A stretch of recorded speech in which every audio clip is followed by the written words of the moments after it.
Azimio is now asking the United Nations Special Rapporteur on freedom of peaceful assembly to probe incidents of police brutality and killing of protesters. The opposition's legal advisor, Paul Mwangi, says Azimio is already collecting evidence of excessive use of force by the police with a view to institute proceedings against the police at the International Criminal Court at The Hague. We begin our broadcast with our very own Brenda Wanga. The country's law enforcement has been on the spotlight over their handling of protesters in the series of anti-government protests. The use of excessive lethal force by the police has resulted in deaths and injuries, and now the opposition says it is seeking to have the international community involved. We are calling upon the international community not to lose sight of these very, very unfortunate and sad happenings in our land.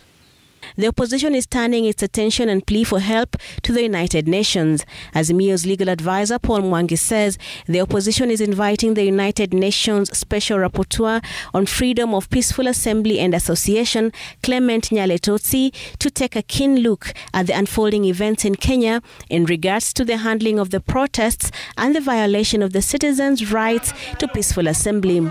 The opposition says it is also taking matters into its own hands by collecting evidence of police action against protesters right from the Sabasaba protests to last week's 3 days of protests.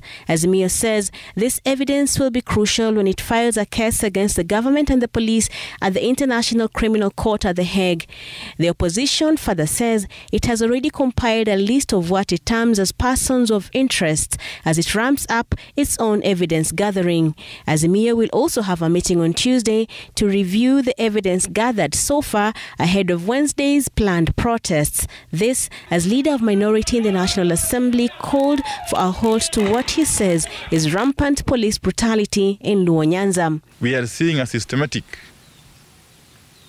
onslaught on unarmed, peaceful civilians by the police or people who call themselves police. Some are in uniform and some are not in uniform at all. The call comes a day after Law Society of Kenya Nyanza chapter and human rights group began the process of documenting alleged cases of atrocities by the police. Brenda Wanga, Citizen TV.